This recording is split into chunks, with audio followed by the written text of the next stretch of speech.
എല്ലാവർക്കും നമസ്കാരം.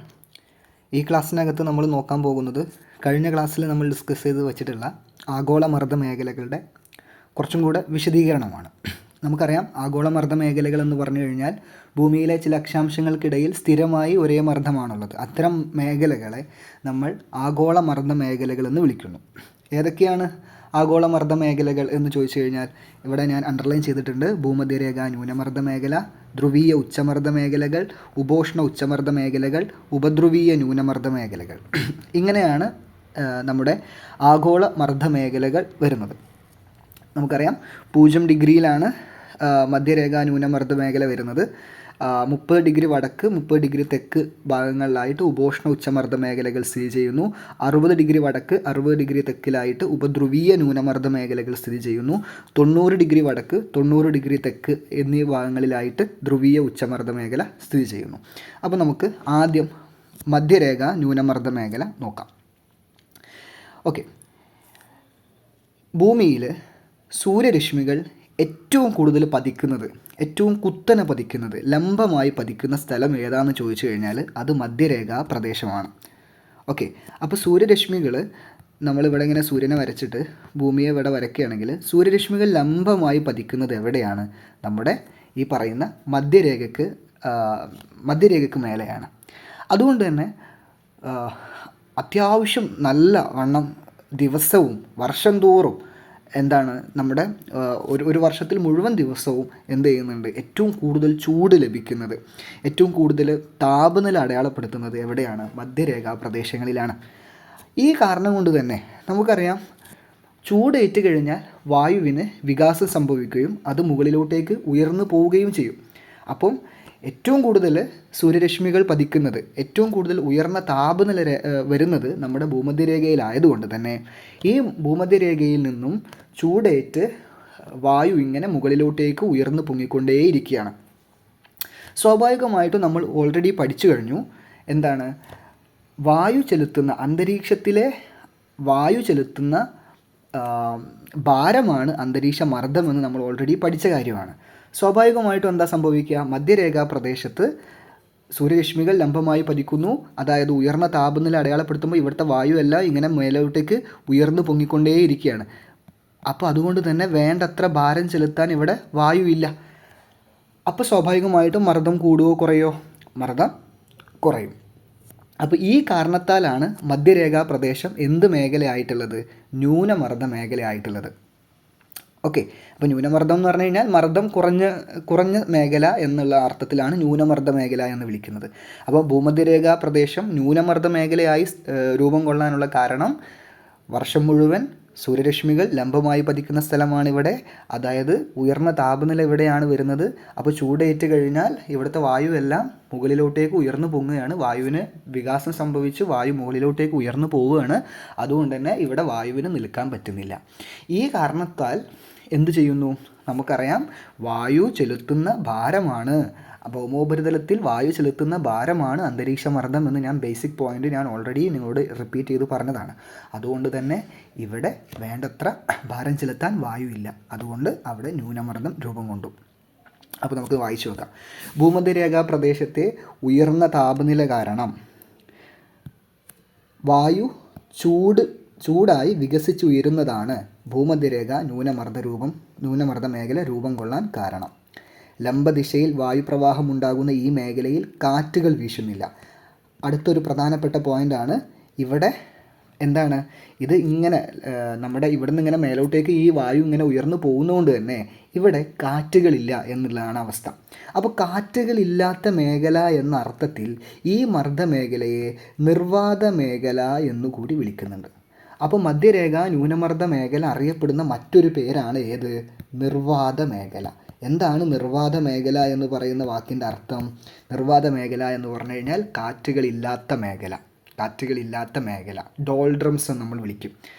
പണ്ട് കാലത്ത് പായക്കപ്പലുകളിൽ യാത്ര ചെയ്യുന്ന സഞ്ചാരികൾക്ക് കടലിലൂടെ വരുമ്പോൾ ഈ പ്രദേശം എപ്പോഴും ഒരു പേടി സ്വപ്നമായിരുന്നു. കാര്യം നമുക്കറിയാം, പായക്കപ്പലുകളിൽ സഞ്ചരിക്കുന്ന ആളുകളെന്ന് പറഞ്ഞു കഴിഞ്ഞാൽ അവർ കാറ്റിൻ്റെ ദിശ വെച്ചിട്ടാണ് ഈ പായ അഡ്ജസ്റ്റ് ചെയ്യുന്നതും അതനുസരിച്ചിട്ടാണ് അവർ കടലിലൂടെ, സമുദ്രങ്ങളിലൂടെ സഞ്ചാരം നടത്തിയിരുന്നതും. പക്ഷേ ഈ സ്ഥലത്തെത്തുമ്പോൾ, മധ്യരേഖാ ന്യൂനമർദ്ദ മേഖല എന്ന് പറയുന്ന ഈ പ്രദേശത്തെത്തുമ്പോൾ എന്താ സംഭവിക്കുന്നത്? ഇവിടെ കാറ്റുകളില്ല. കാര്യം ലംബ ദിശയിൽ വായുപ്രവാഹം അതിശക്തമായിട്ട് എന്താണ് ഈ മേഖലയിൽ നിന്ന് പോയിക്കൊണ്ടിരിക്കുകയാണ്. അതുകൊണ്ട് തന്നെ ഇവിടെ കാറ്റുകളില്ല. അതുകൊണ്ട് കാറ്റുകളില്ലാത്ത മേഖല എന്ന അർത്ഥത്തിൽ നിർവാത മേഖല എന്ന പേരിൽ കൂടി ഈ മധ്യരേഖാ ന്യൂനമർദ്ദ മേഖല അറിയപ്പെടുന്നുണ്ട്. ഓക്കെ, നമുക്ക് ടെക്സ്റ്റ് ബുക്കിലുള്ളത് വെച്ച് വായിച്ച് പോകുന്നതിന് മുന്നേ ഞാനൊന്ന് ഈ അടുത്തത് പറയേണ്ടത് ധ്രുവീയ ഉച്ചമർദ്ദ മേഖലയാണ്. പക്ഷെ ഞാൻ നേരെ ഉപോഷ്ണ ഉച്ചമർദ്ദ മേഖലയിലേക്ക് ചാടുകയാണ്. അത് കഴിഞ്ഞിട്ട് ഇതാണ് ഞാൻ ഇനി പറയാൻ പോകുന്നത്. അത് കഴിഞ്ഞിട്ട് നമുക്ക് ഉപധ്രുവീയം പറയാം. എന്നിട്ട് നമുക്ക് ആരെ പറയാം? ധ്രുവീയം പറയാം. നമ്മൾ ഈ പിക്ചറിൻ്റെ അടിസ്ഥാനത്തിൽ നമുക്ക് പോവാം. ടെക്സ്റ്റ് ബുക്കിൽ നേരെ മധ്യരേഖാ ന്യൂനമർദ്ദ മേഖല കഴിഞ്ഞിട്ട് പിന്നെ ധ്രുവീയ ഉച്ചമർദ്ദ മേഖലകളാണ് പറയുന്നത്. അപ്പോൾ അതിന് പകരം ഞാൻ ഈ ചിത്രത്തിൻ്റെ അടിസ്ഥാനത്തിൽ പോകാമെന്നാണ് വിചാരിക്കുന്നത്. അങ്ങനെയാണെങ്കിൽ നമുക്ക് അടുത്തത് പഠിക്കാനുള്ളത് അടുത്ത മർദ്ദ മേഖല എന്ന് പറയുന്നത് ഉപോഷ്ണ ഉച്ചമർദ്ദ മേഖലകളാണ്. ഏതാണ് ഉപോഷ്ണ ഉച്ചമർദ്ദ മേഖലകൾ? 30 ഡിഗ്രി വടക്കും അതുപോലെ തന്നെ 30 ഡിഗ്രി തെക്കിലുമായിട്ട് 30 ഡിഗ്രി വടക്കിലും 30 ഡിഗ്രി തെക്കിലുമായിട്ട് അടയാളപ്പെടുത്തിയിട്ടുള്ള മർദ്ദമേഖലകളാണ് ഉപോഷ്ണ ഉച്ചമർദ്ദ മേഖലകൾ. അപ്പോൾ നമുക്കറിയാം, ഇവിടെ തന്നെ ഉണ്ട്, വാക്കിൽ തന്നെ ഉണ്ട്, ഉച്ചമർദ്ദമാണ് അല്ലേ? അതായത് മർദ്ദം കൂടുതലാണ്. നിങ്ങൾക്കറിയാം, സൂര്യരശ്മികൾ ലംബമായി നമ്മൾ ഏറ്റവും കൂടുതൽ സൂര്യരശ്മികൾ ലംബമായി പതിക്കുന്നത് ഭൂമധ്യരേഖയിലാണെന്ന് നമ്മൾ കണ്ടു. ഇനി നമ്മൾ താപീയ മേഖലകൾ പഠിച്ച കൂട്ടത്തിൽ ഉഷ്ണമേഖല ആയിട്ട് നമ്മൾ കണക്കാക്കിയിരുന്നത് ഏകദേശം ഈ ഇത്രയും പ്രദേശത്തെയാണ് നമ്മൾ ഉഷ്ണമേഖലയായിട്ട് കണക്കാക്കിയിരുന്നത്. അതായത് സൂര്യൻ്റെ ചൂട് ഏറ്റവും കൂടുതൽ മധ്യരേഖയിലാണെങ്കിലും ഏത് വരെയാണ് പിന്നെ നമ്മൾ പറയാറുള്ളത്? 30 ഡിഗ്രി വരെയാണ് സൂര്യൻ്റെ ചൂട് ഏറ്റവും കൂടുതൽ കിട്ടുന്നതെന്ന്. ഏറ്റവും കൂടുതൽ മധ്യരേഖയിൽ. പിന്നെ അത് കഴിഞ്ഞ് കഴിഞ്ഞാൽ ഏത് വരെയാണ് ഏറ്റവും കൂടുതൽ കിട്ടിയിരുന്നത്? ഈ 30 ഡിഗ്രികൾ വരെയാണ് കിട്ടിയിരുന്നത്. പിന്നെ അതിന് ശേഷമാണ് അങ്ങോട്ടേക്കും ഇങ്ങോട്ടേക്കും ഒരുപാട് ദൂരം സഞ്ചരിക്കേണ്ടി വരുന്നതുകൊണ്ട് ഇവിടങ്ങളിലേക്കൊക്കെ ചൂട് കുറയുന്നു എന്ന് പറയാനുള്ള കാരണം. അപ്പോൾ നമ്മൾ ഓൾറെഡി പഠിച്ച കാര്യമാണ് എന്ത്? ഈ 30 ഡിഗ്രി എന്ന് പറയുമ്പോൾ അത് എവിടെയാണ്? ഉഷ്ണമേഖല തന്നെയാണ്. അതായത് ചൂട് കിട്ടുന്ന മേഖല തന്നെയാണ്. വല്ലാതെ ഭൂമധ്യരേഖയിൽ നിന്ന് അകന്ന് പോയിട്ടൊന്നുമില്ല. അതായത് ഈ 30 ഡിഗ്രി വടക്കും 30 ഡിഗ്രി തെക്കും വരെയാണ് ഏറ്റവും കൂടുതൽ സൂര്യപ്രകാശം അല്ലെങ്കിൽ താപം കിട്ടുന്ന പ്രദേശങ്ങളായിട്ട് പറയുന്നത്. പക്ഷെ അങ്ങനെയാണെങ്കിൽ അവിടെ സ്വാഭാവികമായിട്ടും ചൂട് കൂടുതലായതുകൊണ്ട് തന്നെ ഈ ഭൂമധ്യരേഖയിൽ നിന്ന് പോയ പോലെ അവിടുന്നും ചൂടേറ്റ് വായു മേലോട്ടേക്ക് പോവുകയും അവിടെ വേണ്ടത്ര വായു ഇല്ലാതിരിക്കുകയും ഭാരം ചെലുത്താൻ വേണ്ടത്ര വായു ഇല്ലാതിരിക്കുകയും സ്വാഭാവികമായിട്ടും അവിടെയും ന്യൂനമർദ്ദം തന്നെ രൂപം കൊള്ളണ്ടേ? പക്ഷേ അവിടെ ഉച്ചമർദ്ദമാണ് രൂപം കൊണ്ടിരിക്കുന്നത്. എന്താണ് അതിൻ്റെ കാരണം? അപ്പം മനസ്സിലാക്കി വെക്കേണ്ട പോയിൻ്റ് ഇത്രയേ ഉള്ളൂ. നമ്മൾ നേരത്തെ മധ്യരേഖാ ന്യൂനമർദ്ദ മേഖല പറഞ്ഞു. ഈ മധ്യരേഖാ ന്യൂനമർദ്ദ മേഖലയെ എന്തുകൊണ്ട് അവിടെ ന്യൂനമർദ്ദമായി എന്ന് നമ്മൾ പറഞ്ഞിട്ടുണ്ടായിരുന്നു. സൂര്യരശ്മികൾ ലംബമായി പതിക്കുന്നതുകൊണ്ട് താപനില കൂടുതലായതുകൊണ്ട് അവിടുത്തെ വായു ചൂടേറ്റ് വികാസം സംഭവിച്ച് മേലോട്ടേക്ക് ഉയർന്നു പോവുകയാണ് അതുകൊണ്ട് അവിടെ വേണ്ടത്ര ഭാരം ചെലുത്താൻ വായു ഇല്ല. അതുകൊണ്ട് അവിടെ ന്യൂനമർദ്ദമായി എന്നല്ലേ പറഞ്ഞത്? അപ്പോൾ നമ്മളിവിടെ ഒരു കാര്യം പറഞ്ഞു, ചൂടേറ്റ് വായു മുകളിലോട്ടേക്ക് ഉയർന്നു പൊങ്ങുന്നു എന്ന്. ഈ ഉയർന്നു പൊങ്ങിയ വായു താഴ്ന്നിറങ്ങിയ കാര്യം നമ്മൾ എവിടെയെങ്കിലും പറഞ്ഞോ? ഇല്ല. അപ്പം ഇനി മനസ്സിലാക്കിക്കോ, ഈ മധ്യരേഖയിൽ നിന്നും ചൂടേറ്റ് ഉയർന്നു പൊങ്ങിയ വായു താഴ്ന്നിറങ്ങുന്നത് ഈ 2 മേഖലകളിലേക്കാണ്, ഈ ഉപോഷ്ണ മേഖലകളിലേക്കാണ്. അപ്പോൾ ഈ ഉപോഷ്ണ മേഖലകൾ എന്ന് പറഞ്ഞു കഴിഞ്ഞാൽ അത് ചൂട് അത്യാവശ്യം കിട്ടുന്ന സ്ഥലം തന്നെയായിരുന്നു. അവിടെ ആ ചൂട് അത്യാവശ്യം കിട്ടുന്നത് കൊണ്ട് തന്നെ അവിടെ ന്യൂനമർദ്ദമാണ് വരേണ്ടിയിരുന്നത്. പക്ഷേ നമ്മുടെ മധ്യരേഖാ ന്യൂനമർദ്ദ മേഖലയിൽ നിന്ന് ഉയർന്നു പൊങ്ങിയ വായു എല്ലാം കൂടി തണുത്ത് താഴ്ന്നിറങ്ങുന്നത് ഈ 30 ഡിഗ്രികളിലേക്കാണ്, ഈ പറയുന്ന ഉപോഷ്ണ മേഖലയിലേക്കാണ്. അതുകൊണ്ട് അവിടെ വായുവിൻ്റെ അളവ് കൂടുന്നു. സാധാരണയിലും അവിടുന്ന് വായു മേലോട്ടേക്ക് ഉയർന്നു പോയാലും അവിടേക്ക് വീണ്ടും വായു എവിടുന്ന് എത്തുന്നുണ്ട്? മധ്യരേഖയിൽ നിന്ന് ഉയർന്നു പൊങ്ങിയ വായു താഴ്ന്നിറങ്ങിക്കൊണ്ടേയിരിക്കുന്നു. സ്വാഭാവികമായിട്ടും അവിടെ ഭൗമോപരിതലത്തിൽ ഭാരം ചെലുത്താൻ വായുവിൻ്റെ അളവ് കൂടുതലാണ്. അതുകൊണ്ട് അവിടെ എന്ത് സംഭവിച്ചു? വായു ചെലുത്തുന്ന ഭാരം കൂടി, അതുകൊണ്ട് അവിടെ മർദ്ദം കൂടി. അതുകൊണ്ടാണ് ഇവിടെ ഉച്ചമർദ്ദമായത്. അല്ലെങ്കിൽ ഇവിടെ എന്ത് മർദ്ദമാകുമായിരുന്നു? ന്യൂനമർദ്ദമാകുമായിരുന്നു. അപ്പം മധ്യരേഖയിൽ നിന്ന് ഉയർന്നു പൊങ്ങിയ വായു താഴ്ന്നിറങ്ങുന്നത് ഈ ഉപോഷ്ണ മേഖലയിലേക്കായി. അതുകൊണ്ടാണ് അവിടെ എന്ത് സംഭവിച്ചത്? ഈ പറഞ്ഞ ഉച്ചമർദ്ദം രൂപം കൊണ്ടത് എന്നാണ് പറയുന്നത്. അപ്പോൾ നമുക്ക് ഉപോഷ്ണ ഉച്ചമർദ്ദ മേഖലകളൊന്ന് വായിച്ചു നോക്കാം. മധ്യരേഖാ പ്രദേശത്തു നിന്നും വികസിച്ചുയരുന്ന വായു ഉയർന്ന വിതാനത്തിൽ ധ്രുവങ്ങൾക്ക് അഭിമുഖമായി കാറ്റായി വീശുകയും ക്രമേണ തണുത്ത് 30 ഡിഗ്രി തെക്ക് 30 ഡിഗ്രി വടക്ക് അക്ഷാംശ മേഖലകളിൽ താഴ്ന്നിറങ്ങുകയും ചെയ്യുന്നതിനാൽ ഉപോഷ്ണ ഉച്ചമർദ്ദ മേഖലകൾ രൂപപ്പെടുന്നു. അതായത് ഇവിടുന്ന് ഉയർന്നു പൊങ്ങിയ വായു ധ്രുവങ്ങൾക്ക് അഭിമുഖമായിട്ട് കാറ്റായി വീശുക. നിങ്ങൾ അത്രത്തോളം കെയർ ചെയ്യേണ്ട ആവശ്യമില്ല. നിങ്ങൾ ഈ പോയിന്റ് മാത്രം ശ്രദ്ധിച്ചാൽ മതി. അതായത് നമ്മുടെ 30 ഡിഗ്രി തെക്കിലും 30 ഡിഗ്രി വടക്ക് അക്ഷാംശ മേഖലകളിലായിട്ട് താഴ്ന്നിറങ്ങുന്നു. അതുകൊണ്ടാണ് ഈ പറയുന്ന പ്രദേശങ്ങൾ എന്തായി മാറിയത്? ഉച്ചമർദ്ദമായത്. ഇനി നമുക്ക് പഠിക്കാനുള്ളത് 60 ഡിഗ്രി വടക്ക് 60 ഡിഗ്രി തെക്ക്. 60 ഡിഗ്രി വടക്ക് 60 ഡിഗ്രി തെക്ക് എന്താണ്? ഉപധ്രുവീയ ന്യൂനമർദ്ദ മേഖലകളാണ്. ഉപധ്രുവീയ ന്യൂനമർദ്ദ മേഖലകൾ. നമ്മൾ നേരത്തെ താപീയ മേഖലകൾ പഠിച്ച കൂട്ടത്തിൽ ഈ 60 ഡിഗ്രിയൊക്കെ നമ്മൾ അടയാളപ്പെടുത്തിയിട്ടുള്ളത് ഉപധ്രുവീയ മേഖല, അതായത് ധ്രുവത്തിനോട് അടുത്ത് കിടക്കുന്ന പ്രദേശം. അതായത് കൂടുതലും തണുപ്പാണ് ഇത്തരം പ്രദേശങ്ങളിൽ വരുന്നത്, അല്ലേ? നമ്മൾ ഏകദേശം ഒരു 30 മുതൽ 60 ഡിഗ്രി വരെയൊക്കെയാണ് നമ്മൾ ഈ മിതോഷ്ണ മേഖല അടയാളപ്പെടുത്തി. അതിന് ശേഷം അങ്ങോട്ടേക്ക് എന്താണ് വരുന്നത്? കുറച്ചുകൂടെ തണുപ്പ്. അതായത് നമ്മൾ ഇവിടുന്ന് സൂര്യതാപം ഏറ്റവും കൂടുതൽ മധ്യരേഖ, പിന്നെ അത് കഴിഞ്ഞ് ഇതുവരെയുള്ള പ്രദേശങ്ങളിൽ, പിന്നെ അത് കഴിഞ്ഞ് കഴിഞ്ഞാൽ എന്താ പറയുക, കൂടുതൽ ദൂരങ്ങൾ സഞ്ചരിക്കേണ്ടി വരുന്നു സൂര്യരശ്മികൾക്ക്. അതുകൊണ്ട് തന്നെ നമ്മൾ പറഞ്ഞു തണുപ്പ് കൂടിക്കൊണ്ടേയിരിക്കും ഇവിടങ്ങളിലേക്ക്, താപനില കുറഞ്ഞുകൊണ്ടേയിരിക്കും എന്ന് പറഞ്ഞു. അപ്പോൾ യഥാർത്ഥത്തിൽ ഇവിടെ തണുത്ത വായു ഉള്ള ഒരു സ്ഥലമാണ് ഈ പറയുന്ന പ്രദേശം. ഈ പ്രദേശം, ഈ 60 ഡിഗ്രി വടക്കും 60 ഡിഗ്രി തെക്കും എന്ന് പറയുന്നത് തണുത്ത വായു കൂടുതലുള്ള സ്ഥലങ്ങളാണ്. തണുത്ത വായു, അല്ലാതെ ചൂട് വായു അല്ല. കാര്യം നമ്മുടെ മധ്യരേഖയിൽ നിന്ന് കുറേ അകലെയാണ്. അതായത് സൂര്യരശ്മികൾ ലംബമായി പതിക്കുന്ന സ്ഥലമല്ല, കൂടുതൽ ദൂരം സഞ്ചരിച്ചിട്ട് എത്തേണ്ട സ്ഥലങ്ങളാണ്. അപ്പോൾ സ്വാഭാവികമായിട്ടും തണുത്ത വായു ആയതുകൊണ്ട് തന്നെ ഇവിടെ എന്താണ് സംഭവിക്കേണ്ടിയിരുന്നത്? ഇവിടെ ഉച്ചമർദ്ദമല്ലേ സംഭവിക്കേണ്ടിയിരുന്നത്? ചൂട് കുറവല്ലേ ഇവിടെ? അതുകൊണ്ട് തന്നെ ഇവിടെ ഉച്ചമർദ്ദമല്ലേ വരേണ്ടിയിരുന്നത്? പക്ഷേ ഇവിടെ എന്ത് മർദ്ദമാണെന്നാണ് പറഞ്ഞിട്ടുള്ളത്? ഇവിടെ ന്യൂനമർദ്ദമാണ് എന്നാണ് പറയുന്നത്. ഈ ന്യൂനമർദ്ദം ആവാനുള്ള കാരണം എന്താണ്? നമുക്കൊക്കെ ചിന്തിക്കുമ്പോൾ തന്നെ മനസ്സിലാവും. ഈ പറയുന്ന പ്രദേശം ഉപധ്രുവീയ മേഖലയാണ്, ധ്രുവത്തിനോട് അടുത്ത് കിടക്കുന്ന മേഖലയാണ്, തണുത്ത വായുവുള്ള മേഖലയാണ്. മാത്രമല്ല അവിടെ ചൂട് കുറവാണ്. അതുകൊണ്ട് തന്നെ ഈ വായു ഒന്നും വലിയ തോതിൽ മുകളിലോട്ടേക്ക് ഉയർന്നു പോകുന്നില്ല. അപ്പോൾ അതുകൊണ്ട് തന്നെ ഇവിടെ എന്ത് വേണമായിരുന്നു?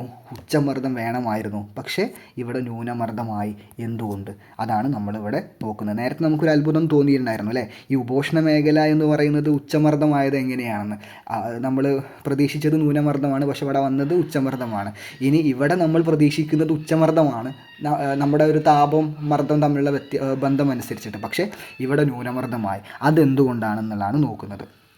ഇവിടെ ന്യൂനമർദ്ദമാകാനുള്ള പ്രധാനപ്പെട്ട കാര്യം എന്ന് പറഞ്ഞു കഴിഞ്ഞാൽ ഇവിടെ തണുത്ത വായു തന്നെയാണ്. നിങ്ങളെല്ലാവരും മനസ്സിലാക്കിയതുപോലെ തന്നെ തണുത്ത വായു തന്നെയാണ് ഇവിടെ ഉള്ളത്. വേണ്ടത്ര ഭാരം ചെലുത്തി മർദ്ദം കൂടുതലാവാനുള്ള എല്ലാ ക്വാളിറ്റീസും ഇവിടെ ഉണ്ട്. പക്ഷേ നമ്മൾ നേരത്തെ പഠിച്ചു, ഭൂമിയുടെ ഭൂഭ്രമണത്തിൻ്റെ സ്വാധീനം ഇതുകൂടി ഇതിനകത്ത് വരുന്നുണ്ട് എന്നുള്ളത് നമ്മൾ കഴിഞ്ഞ ക്ലാസ്സിൽ പഠിച്ചതാണ്. ഭൂഭ്രമണം, ഭൂമി കറങ്ങിക്കൊണ്ടിരിക്കുന്നത് ഇതിൻ്റെ ഒരു പ്രധാനപ്പെട്ട ഒരു കാരണമാണ് എന്ന് നമ്മൾ പറഞ്ഞിട്ടുണ്ട്. എന്തിന്?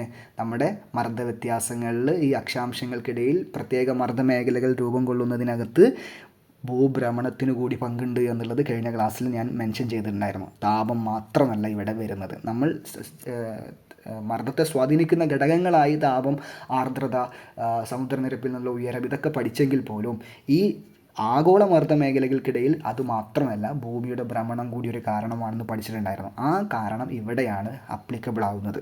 നമുക്ക് നോക്കാം. നമ്മുടെ 60 ഡിഗ്രി വടക്കും 60 ഡിഗ്രി തെക്കും അക്ഷാംശ മേഖലകളിൽ പൊതുവെ താപനില കുറവായതിനാൽ ഉച്ചമർദ്ദ സാഹചര്യങ്ങളാണ് രൂപപ്പെടേണ്ടത്, അല്ലേ? എന്നാൽ ഭൂഭ്രമണത്തിൻ്റെ സ്വാധീന ശക്തിയാൽ ഈ മേഖലയിൽ വായു വൻതോതിൽ ആകാശത്തേക്ക് ഉയർത്തപ്പെടുന്നതിനാൽ ഉപധ്രുവീയ ന്യൂനമർദ്ദ മേഖലകൾ രൂപപ്പെടുന്നു. കണ്ടോ? ഈ രണ്ട് മേഖലയിലും എന്താ സംഭവിച്ചത്? തണുത്ത വായു ഉണ്ട്. പക്ഷേ ഭൂമിയുടെ ഭ്രമണം കാരണം ഇവിടുത്തെ വായു മുകളിലോട്ടേക്ക് ആകാശത്തോട്ടേക്ക് എന്ത് ചെയ്യപ്പെട്ടുകൊണ്ടിരിക്കുകയാണ്, ഉയർത്തപ്പെട്ടുകൊണ്ടേയിരിക്കുകയാണ്. അത് ശരിക്ക് ഇവിടുത്തെ വായുവിന് തണുത്ത വായുവാണ്, പക്ഷെ അവിടുത്തെ തണുത്ത വായുവിന് അവിടെ നിൽക്കാൻ പറ്റുന്നില്ല. കാര്യം ഭൂമി ഇങ്ങനെ കറങ്ങുന്നതിൻ്റെ ഭാഗമായിട്ട് ഭൂമിയുടെ ഭ്രമണത്തിനൊരു പ്രത്യേകതയുണ്ട്. ഭൂമിയുടെ ഭ്രമണം, അതായത് ഭൂമിയുടെ ഭ്രമണം എന്താണെന്ന് എല്ലാവർക്കും അറിയാമല്ലോ. സ്വന്തം അച്ചുതണ്ടിൽ 24 മണിക്കൂർ കൊണ്ട് പൂർത്തീകരിക്കുന്നതാണ് ഭ്രമണം എന്ന് പറയുന്നത്, കറങ്ങിക്കൊണ്ടിരിക്കുകയാണ്. അതിൻ്റെ ഭാഗമായിട്ടാണ് രാത്രിയും പകലും ഒക്കെ ഉണ്ടാകുന്നത്. ഇതെല്ലാം നമുക്കറിയുന്ന കാര്യങ്ങളാണ്. നമ്മുടെ പരിക്രമണം 365 ദിവസം കൊണ്ടാണ്. അതിൻ്റെ ഭാഗമായിട്ടാണ് ഈ കാലങ്ങൾ ഓരോന്നും, നമ്മൾ ഈ കാണുന്ന വേനൽക്കാലം, ശൈത്യകാലമൊക്കെ ഉണ്ടാകുന്നത്. അപ്പോൾ പരിക്രമണവും ഭ്രമണവും തമ്മിൽ വ്യത്യാസമുണ്ട്. അപ്പോൾ ഈ ഭ്രമണത്തിനൊരു പ്രത്യേകത എന്ന് പറഞ്ഞു കഴിഞ്ഞാൽ, ഭ്രമണം ഈ ധ്രുവങ്ങളിലേക്ക് അടുക്കും തോറും അതിൻ്റെ ശക്തി കൂടിക്കൊണ്ടിരിക്കും. അതായത് നമുക്കത് എന്താ പറയുക, മനുഷ്യർക്കത് മനസ്സിലാവില്ല. എങ്കിലും ഭൂമിയുടെ ഭ്രമണത്തിൻ്റെ ഭാഗമായിട്ടുണ്ടാകുന്ന ഒരു ഗോളം ഇങ്ങനെ കറങ്ങിക്കൊണ്ടിരിക്കില്ല. അതിൻ്റെ ഏറ്റവും ശക്തിയിലേക്ക് വരുന്നത് എന്ന് പറയുന്നത് ധ്രുവങ്ങളിലേക്ക് അടുക്കും തോറുമാണ് അതിൻ്റെ ശക്തി കൂടിക്കൂടി വരിക. അപ്പം അതിൻ്റെ ശക്തി കൂടുതൽ, അതുമൂലം ഉണ്ടാകുന്ന മാറ്റങ്ങൾ കൂടുതൽ ശക്തിയിൽ വരുന്നത് ഈ രണ്ട് ഭാഗങ്ങളിലേക്ക് പോകുന്നതുകൊണ്ടാണ്. അപ്പോൾ എന്തായാലും നിങ്ങൾ ഇവിടെ ഉപധ്രുവീയ മേഖലകളിൽ തണുത്ത വായു ഉണ്ട്, പക്ഷേ ഭൂമിയുടെ ഭ്രമണം മൂലം, ഞാൻ പറഞ്ഞു ഈ ധ്രുവങ്ങളിലേക്ക് അടുക്കും തോറും ഭൂമിയുടെ ഭ്രമണം കൂടുന്നു, അല്ലെ, ഭൂമിയുടെ ഭ്രമണത്തിൻ്റെ ശക്തി കൂടുന്നു, അല്ലെങ്കിൽ അതുകൊണ്ടുണ്ടാകുന്ന വ്യതിചലനങ്ങൾ ശക്തിയിൽ അവിടെയാണ് പ്രതിഫലിക്കുക. അപ്പോൾ ഇവിടെയുള്ള വായു, തണുത്ത വായു ഉണ്ട്, പക്ഷെ ആ വായുവിന് അവിടെ നിൽക്കാൻ, നമ്മൾ പറയും യോഗ ഇല്ല എന്ന് പറയില്ലേ, അതുപോലെ ഇവിടുത്തെ വായു മുകളിലോട്ടേക്ക് ഉയർത്ത് എറിയപ്പെട്ടുകൊണ്ടേയിരിക്കുകയാണ്. വായു അവിടെ നിൽക്കുന്നില്ല, തണുത്ത വായുവാണ്, പക്ഷേ ഭൂമിയുടെ ഭ്രമണം മൂലം അവിടുത്തെ വായു ആകാശത്തേക്ക് ഉയർത്തപ്പെട്ടുകൊണ്ടേയിരിക്കുന്നു. ചൂടേറ്റിട്ട് ഉയർന്നു വന്നല്ല, ഭൂമിയുടെ ഭ്രമണം മൂലം ഉയരുകയാണ്. അതുകൊണ്ട് എന്താണ്, വേണ്ടത്ര ഭാരം ചെലുത്താൻ അവിടെ വായു ഇല്ല. വേണ്ടത്ര ഭാരം ചെലുത്താൻ വായു ഇല്ലെങ്കിൽ എന്താ സംഭവിക്കുക, മർദ്ദം കുറയും. അങ്ങനെയാണ് ഇത് ന്യൂനമർദ്ദമായത്. ഉപധ്രുവീയ മേഖലകൾ ന്യൂനമർദ്ദമായതിൻ്റെ റീസൺ മനസ്സിലായോ? എന്തല്ല, താപമോ അല്ലെങ്കിൽ വായുവിൻ്റെ അളവ് അവിടെ കുറയാനുള്ള കാരണങ്ങളൊന്നുമല്ല. അവിടുത്തെ കാരണം എന്ന് പറഞ്ഞാൽ ഭൂമിയുടെ ഭ്രമണമാണ്. തണുത്ത വായു ഉണ്ട്, വായുവൊക്കെ അത്യാവശ്യമുണ്ട്, പക്ഷേ അവിടുത്തെ വായുവിന് അവിടെ നിൽക്കാൻ പറ്റുന്നില്ല. എന്തുകൊണ്ട്? ഭൂമിയുടെ ഭ്രമണം കൊണ്ട്. അതുകൊണ്ട് അവിടെ വേണ്ടത്ര ഭാരം ചെലുത്താൻ വായുവിൻ്റെ അഭാവമുണ്ട്. അതുകൊണ്ട് അവിടെ ന്യൂനമർദ്ദമായി. മനസ്സിലായോ? ഇനി അവസാനത്തെ ആളാരാണ്? ഞാനിവിടെ വായിക്കാൻ വേണ്ടിയിട്ട് വിട്ടുപോയതല്ല, ഞാൻ നിങ്ങളുടെ അവസാനം വായിക്കാം. ഈ ചിത്രം വെച്ച് പോകുമ്പോൾ അവസാനം വായിക്കാമെന്ന് വിചാരിച്ച ആൾ ആരാണ്? ധ്രുവീയ ഉച്ചമർദ്ദ മേഖല, അല്ലേ? ഏതൊക്കെയാണ്? 90 ഡിഗ്രി വടക്കും 90 ഡിഗ്രി തെക്കിലുമായി സ്ഥിതി ചെയ്യുന്ന ധ്രുവീയ ഉച്ചമർദ്ദ മേഖലകൾ, അല്ലേ? ധ്രുവീയ ഉച്ചമർദ്ദ മേഖലകൾ, ധ്രുവം എന്ന് പറയുമ്പോൾ തന്നെ നമുക്കറിയാം, വർഷം മുഴുവൻ ധ്രുവപ്രദേശങ്ങൾ, അന്റാർട്ടിക്ക, ആർട്ടിക് എന്ന് പറയുന്ന 2 പ്രദേശങ്ങളാണ്. ഈ 2 പ്രദേശങ്ങളും എന്താണ്? വർഷം മുഴുവൻ എന്താണ്? അവിടെ തണുപ്പാണ്, അല്ലേ? 6 മാസത്തിൽ ഒരിക്കൽ മാത്രമാണ് ഇവിടെ സൂര്യൻ ഉദിക്കുന്നതും സൂര്യൻ അസ്തമിക്കുന്നതും, അല്ലേ? അപ്പം വളരെ കുറച്ച് താപനില ലഭിക്കുന്ന 2 അറ്റങ്ങളാണ്, ഭൂമിയുടെ 2 ഭാഗങ്ങളാണ് ഈ പറയുന്ന പ്രദേശങ്ങൾ എന്ന് പറയുന്നത്, അല്ലേ? ഏറ്റവും കൂടുതൽ സൂര്യരശ്മികൾക്ക് ഒരുപാട് ദൂരം ട്രാവൽ ചെയ്യേണ്ടി വരുന്നതുകൊണ്ട് തന്നെ, സഞ്ചരിക്കേണ്ടി വരുന്നതുകൊണ്ട് തന്നെ ഏറ്റവും കുറവ് താപനില ലഭിക്കുന്ന 2 സ്ഥലങ്ങളാണ് ഈ ധ്രുവീയ മേഖലകൾ എന്ന് പറയുന്നത്. ഓക്കെ, ഈ ധ്രുവീയ മേഖലകളുടെ പ്രത്യേകത എന്താണെന്ന് ചോദിച്ചു കഴിഞ്ഞാൽ, നമ്മുടെ മധ്യരേഖയിൽ നിന്ന് ഉള്ളതിനേക്കാൾ എന്താണ്, വിപരീത അന്തരീക്ഷ സാഹചര്യങ്ങളാണല്ലോ ധ്രുവങ്ങളിലുള്ളത്. മധ്യരേഖയിൽ നല്ല ചൂടാണ്, പക്ഷേ ധ്രുവങ്ങളിലോ നല്ല തണുപ്പാണ്, നല്ല തണുത്ത വായുവാണ്. സൂര്യരശ്മികൾ വളരെ കുറച്ചേ ലഭിക്കുന്നുള്ളൂ, ചില 6 മാസത്തോളം ലഭിക്കുന്നേ ഇല്ല. 6 മാസം ഇവിടെ ഈ 90 ഡിഗ്രി വടക്കിൽ കിട്ടുകയാണെങ്കിൽ 90 ഡിഗ്രി തെക്കിൽ 6 മാസം അവിടെ സൂര്യരശ്മി ലഭിക്കുന്നേ ഇല്ല. ഇനി നേരെ തിരിച്ച് 6 മാസം അങ്ങനെ ഓപ്പോസിറ്റ് ആവും. അങ്ങനെ ഇത്തരത്തിൽ വായു തണുത്ത് സങ്കോചിച്ച് താഴ്ന്നിറങ്ങുന്നതിനാലാണ് ധ്രുവീയ ഉച്ചമർദ്ദ മേഖലകൾ രൂപപ്പെടുന്നത്. അതായത് നിങ്ങൾ മനസ്സിലാക്കി വെക്കുക, ഇവിടെ ഈ പറയുന്ന പോലെ അത്യാവശ്യത്തിലധികം എന്താണ്, തണുത്ത വായുവാണ്. നേരത്തെ ഉപധ്രുവീയം പറഞ്ഞ പോലെ അല്ല, ഇവിടെ ആവശ്യത്തിൽ കൂടുതൽ തണുത്ത വായുവാണ്. ഈ തണുത്ത വായു എന്ത് ചെയ്തുകൊണ്ടേയിരിക്കുകയാണ്, ഇവിടങ്ങളിൽ ധാരാളമുണ്ട്. മാത്രമല്ല ഈ പറയുന്ന ഉപധ്രുവീയ മേഖലകളിൽ നിന്നൊക്കെ ഉയർന്നു പൊങ്ങുന്ന വായുവൊക്കെ ഇങ്ങോട്ടേക്കൊക്കെ വരുന്നുണ്ട്. അപ്പോൾ അതുകൊണ്ട് തന്നെ ഇവിടെ തണുത്ത വായുവിന് യാതൊരു കുറവുമില്ല. അതുകൊണ്ട് തന്നെ തണുത്ത വായു ഉള്ളതുകൊണ്ട് ഭാരം കൂടിയ വായു ആയിരിക്കും തണുത്ത വായു എന്ന് പറയുന്നത്. അതുകൊണ്ട് തന്നെ അവിടെ ഉച്ചമർദ്ദം ആയി. അത് അവിടെ അത്ര വലിയ കോംപ്ലിക്കേഷൻസ് ഒന്നുമില്ല. അപ്പോൾ ഇതാണ് ആഗോളമർദ്ദ മേഖലകൾ എന്ന് പറയുന്നത്. ഇനി ആഗോളമർദ്ദ മേഖലകൾക്ക് ഇവിടെ ഒരു ചെറിയ ഒരു പോയിന്റ് കൂടി പറയുന്നുണ്ട്. എന്താണ്? സൂര്യൻ്റെ അയനത്തിനനുസരിച്ച് താപ സാഹചര്യങ്ങൾ മാറുന്നതിനാൽ ആഗോളമർദ്ദ മേഖലകൾക്ക് ആപേക്ഷിക സ്ഥാനമാറ്റം ഉണ്ടാകുന്നു.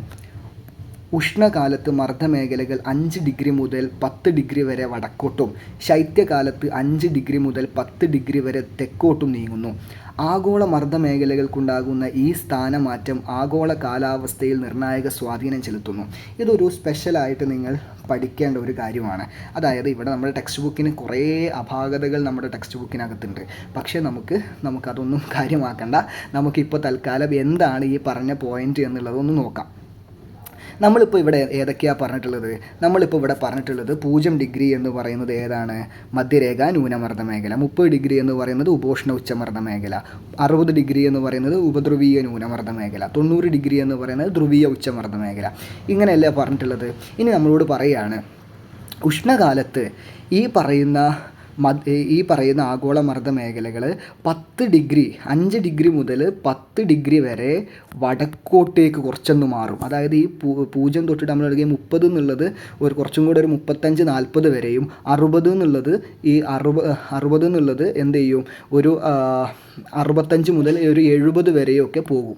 70 ഡിഗ്രി വരെയൊക്കെ മാറും. അതായത് ഈ മർദ്ദമേഖലകൾ അടയാളപ്പെടുത്തിയതിൻ്റെ സ്ഥാനം, അതായത് ഇവിടെ ന്യൂനമർദ്ദം അടയാളപ്പെടുത്തി 0-ൽ, അത് ഏത് വരെ പോവാം? ഒരു 5 ഡിഗ്രി മുതൽ 10 ഡിഗ്രി വരെയിലേക്ക് മാറാം. ഈ 30 ഡിഗ്രിയിൽ അടയാളപ്പെടുത്തിയ ഉച്ചമർദ്ദം എന്നുള്ളത് ഒരു 35-40 വരെയിലേക്ക് മാറാം.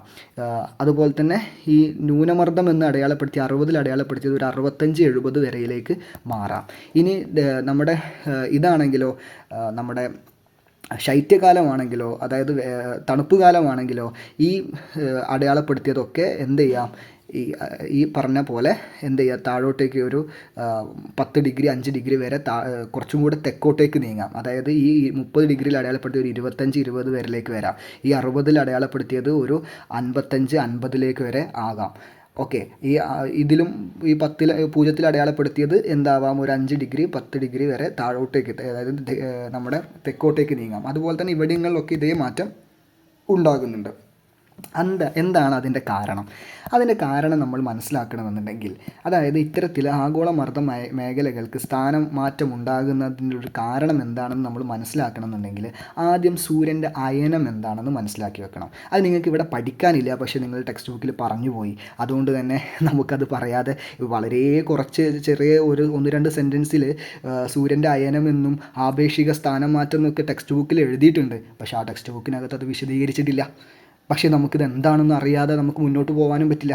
അപ്പോൾ അതുകൊണ്ട് നിങ്ങൾ എന്താണ് നമ്മുടെ ഈ പറയുന്ന സൂര്യൻ്റെ അയനം എന്നുള്ളത് മനസ്സിലാക്കി വെക്കുക. അതായത് ഞാൻ നിങ്ങൾക്ക് സൂര്യൻ്റെ അയനം പറഞ്ഞു തരാം. അതായത് മാർച്ച് 21-ന് സൂര്യൻ്റെ സ്ഥാനം എന്ന് പറയുന്നത് ഭൂമധ്യരേഖയ്ക്ക് നേരെ ആയിരിക്കും. മാർച്ച് 21-ന് സൂര്യൻ്റെ സ്ഥാനം എന്ന് പറയുന്നത് എവിടെയായിരിക്കും? ഭൂമധ്യരേഖയ്ക്ക് നേരെ ആയിരിക്കും. ഇനി മാർച്ച് 21-ന് ശേഷം സൂര്യൻ്റെ സ്ഥാനം ഇങ്ങനെ വടക്കോട്ടേക്ക് നീങ്ങും, അതായത് ഉത്തരാർദ്ധഗോളത്തിലേക്ക് നീങ്ങും. അങ്ങനെ മാർച്ച്, ഏപ്രിൽ, മെയ് ഒക്കെ എവിടേക്കാണ് പോകുന്നത്? നമ്മുടെ ഉത്തരാർദ്ധഗോളത്തിലേക്കാണ് പോവുക, വടക്കോട്ടേക്കാണ് പോവുക. അങ്ങനെ പോയിട്ട് നമ്മുടെ ജൂൺ 21 ആവുമ്പോൾ, ജൂൺ 21 ആവുന്ന സമയത്ത് നമുക്ക് പേന മാറ്റാം. ജൂൺ 21 ആവുമ്പോൾ അതെന്ത് ചെയ്യും? ഇത് നേരെ വന്നിട്ട് സൂര്യൻ്റെ സ്ഥാനം നേരെ വന്നിട്ട് 23.5 ഡിഗ്രി വടക്കായിരിക്കും. അതായത് ഉത്തരായന രേഖയിൽ വന്ന് നിൽക്കും. ഉത്തരായന രേഖയിൽ വന്ന് നിൽക്കും. ഇനി ജൂൺ 21-ന് ശേഷം എന്ത് ചെയ്യും എന്ന് പറഞ്ഞു കഴിഞ്ഞാൽ, ഈ പറയുന്ന സൂര്യൻ്റെ സ്ഥാനം എന്ന് പറയുന്നത്, സൂര്യനും ഭൂമിയും തമ്മിലുള്ള സ്ഥാനം എന്ന് പറയുന്നത് നേരെ സൂര്യൻ്റെ സ്ഥാനം ഇങ്ങനെ മാറിയിട്ട് ജൂൺ, ജൂലൈ, ഓഗസ്റ്റ്, സെപ്റ്റംബർ ഇങ്ങനെ താഴോട്ടേക്ക് വന്നിട്ട് സെപ്റ്റംബർ 23 ആവുമ്പോൾ വീണ്ടും അത് ഭൂമധ്യരേഖയിൽ തന്നെ വന്ന് നിൽക്കും. സെപ്റ്റംബർ 23 ആവുമ്പോൾ അത് വീണ്ടും ഭൂമധ്യരേഖയിലേക്ക് തന്നെ വന്ന് നിൽക്കും. ഇനി ഇത് സെപ്റ്റംബറിന് ശേഷം ഒക്ടോബർ, നവംബർ, ഒക്ടോബർ നവംബർ ഇങ്ങനെ പോയിട്ട് അതൊരു ഡിസംബർ ആവുന്ന സമയത്ത് സോറി ഞാൻ പേന മാറ്റട്ടെ, ഡിസംബർ ആവുന്ന സമയത്ത് അത് നേരെ വന്നിട്ട് അത് ഡിസംബർ 22 എന്ന് പറയുന്ന ഡേറ്റ് ആകുമ്പോൾ, ഡിസംബർ 22 എന്ന് പറഞ്ഞ ഡേറ്റ് ആകുമ്പോൾ അത് നേരെ വന്നിട്ട് 23.5 ഡിഗ്രി തെക്കിൽ വന്ന് നിൽക്കും. 23.5 ഡിഗ്രി തെക്ക്. 23 ഡിഗ്രി തെക്കിനെ നമ്മൾ വിളിക്കുന്ന പേരാണ് ദക്ഷിണായന രേഖ. അതായത് നേരെ ഇപ്പോൾ എവിടെയാണുള്ളത്, ദക്ഷിണാർദ്ധഗോളത്തിലേക്ക് സൂര്യൻ എത്തിയിട്ടുണ്ടായിരിക്കും. അങ്ങനെ പിന്നെ ഡിസംബറിന് ശേഷം പിന്നെ എന്ത് ചെയ്യും എന്ന് പറഞ്ഞു കഴിഞ്ഞാൽ, ഡിസംബറിന് ശേഷം ഇത് നേരെ നമ്മുടെ വീണ്ടും അത് ജനുവരി, ഫെബ്രുവരി, മാർച്ചൊക്കെ ആകുമ്പോഴത്തേക്ക് വീണ്ടും അത് ഭൂമധ്യരേഖയിലേക്ക് തന്നെ വന്നു നിൽക്കും. അപ്പോൾ ഇതിങ്ങനെയാണ് സൂര്യൻ്റെ സ്ഥാനം ഇങ്ങനെ മാറിക്കൊണ്ടേയിരിക്കുന്നത്. അപ്പോൾ മാർച്ച് 21 എവിടെയാണുള്ളത്, ഭൂമധ്യരേഖയിൽ. അതിനുശേഷം ഉത്തരാർദ്ധഗോളത്തിലേക്ക് പോകുന്നു. ഉത്തരാർദ്ധഗോളത്തിലേക്ക് പോയിട്ട് ജൂൺ 21 ആകുമ്പോൾ ഉത്തരായന രേഖയിലെത്തുന്നു. പിന്നെ വീണ്ടും തിരിച്ച് ഭൂമധ്യരേഖയിലേക്ക് തന്നെ തിരിച്ചിറങ്ങുന്നു. സെപ്റ്റംബർ 23 ആകുമ്പോൾ വീണ്ടും ഭൂമധ്യരേഖയിലെത്തുന്നു. പിന്നെ വീണ്ടും എങ്ങോട്ടേക്ക് പോകുന്നു, ദക്ഷിണാർദ്ധഗോളത്തിലേക്ക് കടക്കുന്നു. സെപ്റ്റംബർ 24 തൊട്ടിട്ട് ദക്ഷിണാർദ്ധഗോളത്തിലേക്ക് പോയിട്ട് ഡിസംബർ 22 ആകുമ്പോൾ ദക്ഷിണായന രേഖയിലെത്തുന്നു. അതിനുശേഷം എന്ത് ചെയ്യുന്നു, തിരിച്ച് ഡിസംബർ 23 തൊട്ടിട്ട് വീണ്ടും ഭൂമധ്യരേഖയിലേക്ക് തന്നെ കയറിയിട്ട് മാർച്ച് 21 ഭൂമധ്യരേഖയിലേക്ക് എത്തുന്നു. അപ്പോൾ എന്താണ് ഇതുകൊണ്ടുണ്ടാകുന്ന സംഭവങ്ങൾ? ഈ മാർച്ച് 21, സെപ്റ്റംബർ 23 ഭൂമധ്യരേഖയിലാണല്ലോ സൂര്യനുള്ളത്. അതിനർത്ഥം ഈ രണ്ട് ദിവസങ്ങളിലും ഭൂമിയിലെ എല്ലാ പ്രദേശങ്ങളിലും തുല്യമായ രാത്രിയും തുല്യമായ പകലുമാണ്. അതായത് 12 മണിക്കൂർ രാത്രി, 12 മണിക്കൂർ പകലായിരിക്കും ഉണ്ടായിരിക്കുക. ഈ ദിവസങ്ങളെ, ഈ മാർച്ച് 21 സെപ്റ്റംബർ 23 നമ്മൾ വിളിക്കുന്ന പേര് വിഷുവങ്ങൾ, അഥവാ നമ്മൾ വിളിക്കുന്ന മറ്റൊരു പേര് സമരാത്ര ദിനങ്ങൾ എന്നാണ്. ഓക്കെ, അതായത് ഈ 2 ദിവസങ്ങളിലും ഭൂമധ്യരേഖയിലായതുകൊണ്ട് തന്നെ 12 മണിക്കൂർ രാത്രി, 12 മണിക്കൂർ പകലാണുള്ളത്. എന്നാൽ ഇതിന് ശേഷം ഇത് മാർച്ചിന് ശേഷം എവിടേക്കാണ്, വടക്കോട്ടേക്ക് ഉത്തരാർദ്ധഗോളത്തിലേക്കാണ് പോകുന്നത്. അപ്പോൾ സൂര്യൻ്റെ സ്ഥാനം ഇങ്ങനെ ഉത്തരാർദ്ധഗോളത്തിലേക്ക് കിടക്കുകയാണ്. ഉത്തരാർദ്ധഗോളത്തിലേക്ക് പോയിട്ട് ജൂൺ 21 ആകുമ്പോൾ ഉത്തരായന രേഖ വരെ എത്തും സൂര്യൻ എന്ന് പറയുന്നത്. അപ്പോൾ എന്തായിരിക്കും, ഉത്തരാർദ്ധഗോളത്തിലായിരിക്കും ഏറ്റവും കൂടുതൽ എന്തുണ്ടാവുക, ചൂട് അനുഭവപ്പെടുക. ഉത്തരാർദ്ധഗോളത്തിലായിരിക്കും ഏറ്റവും കൂടുതൽ പകൽ അനുഭവപ്പെടുക. നമുക്ക് എല്ലാ ദിവസവും ഒരേ അളവിലല്ല പകലും രാത്രി. പെട്ടെന്ന് ചില ദിവസങ്ങൾ പെട്ടെന്ന് നേരം വെളുത്ത പോലെയും, ചില ദിവസങ്ങളിൽ തീരെ വൈകുന്നേരം ഒരു 7 മണി ആയാലും സൂര്യൻ അസ്തമിക്കാത്ത പോലെയൊക്കെ തോന്നാറില്ലേ? അത് ഇതുകൊണ്ടാണ്.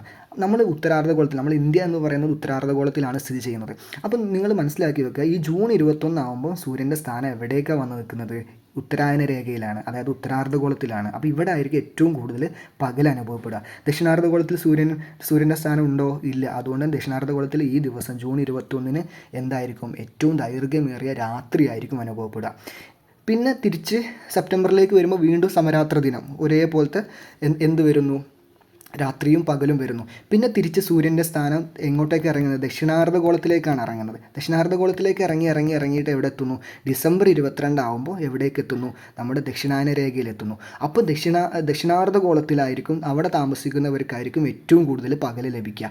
ഈ സമയം നമ്മുടെ ഉത്തരാർദ്ധഗോളത്തിൽ ജീവിക്കുന്ന നമ്മൾ ഇന്ത്യയൊക്കെ ഉത്തരാർദ്ധഗോളത്തിലാണ് നിൽക്കുന്നത്. ഇവർക്ക് എന്തായിരിക്കും, ഏറ്റവും ദൈർഘ്യമേറിയ രാത്രിയായിരിക്കും. അപ്പോൾ ഇങ്ങനെയാണ് സൂര്യന് ഭൂമിയിലും സൂര്യൻ്റെ ഒരു ഒരു ഭൂമി കറങ്ങുന്നതിനനുസരിച്ചിട്ട്, അതായത് ഭൂമിയുടെ പരിക്രമണം അനുസരിച്ചിട്ട് സൂര്യൻ്റെ സ്ഥാനം ഇങ്ങനെ മാറിക്കൊണ്ടേയിരിക്കുന്നുണ്ട്. അതായത് എപ്പോഴും സൂര്യൻ്റെ സ്ഥാനം എവിടെയല്ല, എപ്പോഴും സൂര്യൻ്റെ സ്ഥാനം ഭൂമധ്യരേഖയിലല്ല. ഇതാണ് ഞാൻ പറഞ്ഞു വരുന്ന പോയിന്റ്. എപ്പോഴും സൂര്യൻ്റെ സ്ഥാനം ഭൂമധ്യരേഖയ്ക്ക് നേരെയല്ല ലംബമായി പതിക്കുന്നത്. സൂര്യൻ്റെ സ്ഥാനം ലംബമായി പതിക്കുന്നത് മാർച്ച് 21 സെപ്റ്റംബർ 23 മാത്രമാണ് മധ്യരേഖയ്ക്ക് നേരെ പതിക്കുന്നത്.